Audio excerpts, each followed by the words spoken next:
Did you know that Margaery was actually the one who poisoned Joffrey? These 3 startling revelations prove that the murderer wasn't just Olenna. In Season 4, Episode 2, Olenna hid the poison in Sansa Stark's hairnet necklace and took advantage of the chaos to slip it into Joffrey's wine cup. But you must have overlooked the finer details of the poisoning. First, while Olenna did intend to use Sansa to poison Joffrey and frame her in the process, the one who actually assisted in carrying out the poisoning was Margaery. When Olenna retrieved the poison jewel, she used her right hand to toss something to Margaery, and it was with that same right hand that she had plucked the toxic gemstone. Furthermore, if you rewatch the scene at the 48-minute and 38-second mark, you'll notice Margaery throwing the jewel from Sansa's hairnet into Joffrey's wine cup. The tossing motion is unmistakable. It was only after Joffrey specifically pointed to that cup that Margaery dropped the poison in. She wanted to ensure Joffrey was the one who drank it. Meanwhile, Olenna watched with anticipation as the humiliated Tyrion lifted the poison cup, completing the perfect crime. Additionally, those familiar with the books know that the strangler poison doesn't dissolve so quickly. It's a crystalline substance. In the show, Joffrey didn't just take a sip. He triumphantly gulped down a large mouthful, directly consuming the dissolved poison at the bottom of the cup. That's why he immediately felt his throat constricting. Pay close attention to the moment Joffrey starts choking. Margaery and Olenna are the first to react. They urgently call for help, so no one suspected them. Cersei immediately seized Tyrion in fury, and the murder was flawlessly concluded.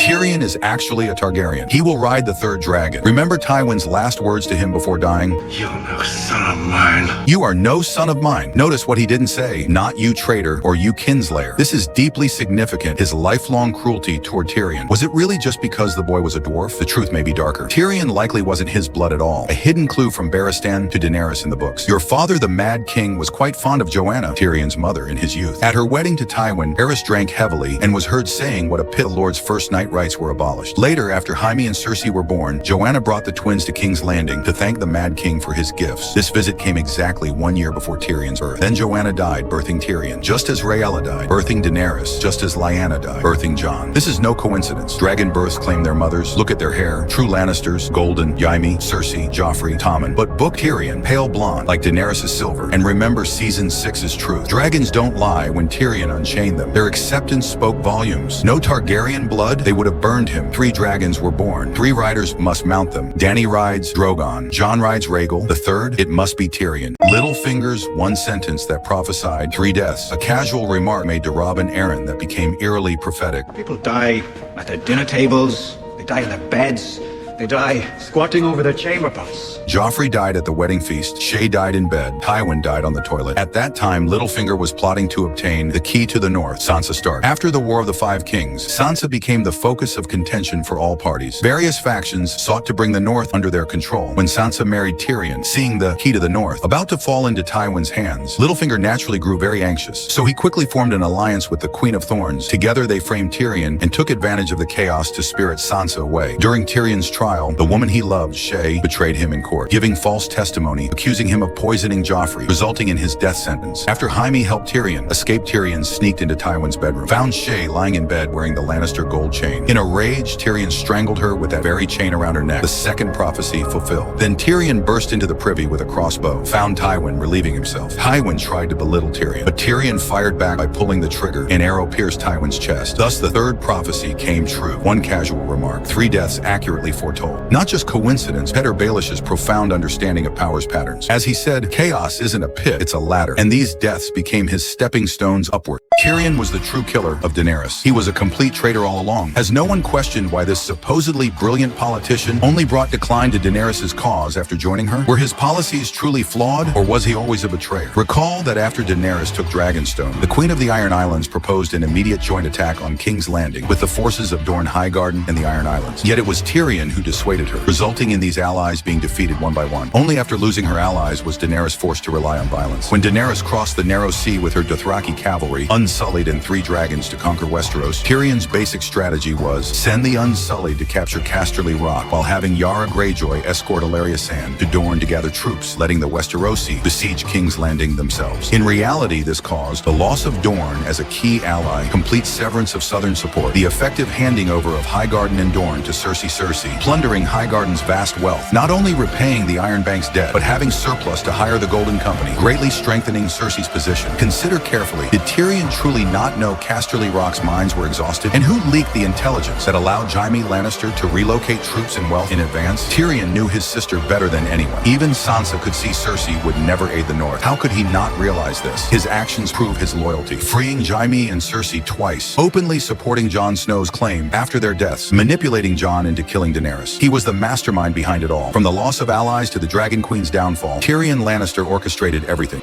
Do you know the person assassinate Bran was actually Joffrey? Most people would assume it was Littlefinger's doing, and he certainly had motive. After all, when he saw the dagger Catelyn brought back, the very one he had given to Robert, not lost to Tyrion in a bet, he took the opportunity to frame Tyrion, hoping to stir up conflict between the lions and the wolves. This was a vicious move that indirectly triggered the War of the Five Kings, from which Littlefinger could profit. But everyone overlooks one crucial point. The timeline doesn't add up. At that time, Littlefinger was in King's Landing. He didn't know about Bran discovering Jaime and Cersei's secret. Thus, using this to frame the Lannisters makes no sense. Moreover, he couldn't have predicted Bran would fall into a coma, nor could he have arranged for an assassin to go from King's Landing to Winterfell in time. The one with perfect conditions to commit the crime was actually Joffrey. When Jaime questioned Cersei about whether she had sent someone to assassinate Bran, Cersei denied it. She mentioned that when Robert was drunk, he once said death would be a mercy for a crippled child, but they were too weak to go through with it. Joffrey was present when Robert said this. As someone who idolized his father, Joffrey clearly took it seriously. He immediately arranged for Bran's assassination, perhaps eager to prove his capability to Robert, to show he wasn't a weakling. Additionally, he was the one most able to steal Robert's dagger. He also had conflicts with Tyrion, who had publicly slapped Joffrey, making him hold a grudge. Do you know? Jaqen H'ghar's true mission was to assassinate Ned Stark. This is why a top-tier faceless man was imprisoned. In a cage like a common criminal with his skills, escaping would have been effortless, so he must have entered the prison with a purpose. The only target worth sending an elite assassin to the wall for would be a Night's Watch recruit, and the most likely candidate, former Hand of the King, Ned Stark. Here's why. Ned was imprisoned for treason. If he confessed, his punishment would be taking the black and joining the Night's Watch. This would have placed him in the same prisoner convoy as Jaqen. But Robert's last-minute decision to execute Ned abruptly ended the assassination plan. Another clue. When Arya demanded Jaqen kill Tywin, he fulfilled her other request but refused this one. Why? Because the Lannisters were his employers. As a principled assassin, Jaqen would never kill his own client mid-mission. Recall this. When Robert wanted to hire a faceless man to kill Daenerys, Littlefinger objected, citing the crown's financial limitations. But the Lannisters, the wealthiest house, had both the means and the motive. They desperately needed to secure Joffrey's claim to the throne. Ned Stark was one of the few who knew Joffrey's true parentage. Having Ned die naturally during his exile would avoid provoking the Starks further, eliminate a critical threat quietly. Do you know, Samwell Tarly is actually the incarnation of the old gods. Did you really think the Night King sparing Sam was just a plot hole? The truth is, he didn't just choose not to kill Sam, he couldn't. Let's revisit the facts. Sam discovered how to kill White Walkers. He was the first to slay one with dragonglass. He uncovered the dragonglass cache in Jon Snow's true parentage, indirectly helping Bran confirm the prince that was promised prophecy. Bran, the vessel of the old god's power, only achieved his destiny because of Sam's actions. Here's the evidence. Miraculous survival. Despite being the most cowardly and unskilled fighter, Sam not only survived beyond the wall, but also rescued Jilly and her baby. The old gods embody wisdom, and Sam, the smartest character, fits this role perfectly. Knowledge as magic at the Citadel. Sam weaponized books against the White Walkers, merging magic, dragonglass, with knowledge. He taught Jilly to defend herself with dragonglass and facilitated the mining of dragonglass at Dragonstone. His existence subtly but consistently aided humanity's survival. The Weirwood parallel, Sam, the recorder of history, functionally mirrors the Weirwood trees, living archives of memory. His round glasses act as windows of knowledge, replacing Bran's green sight with scholarship as his divine lens.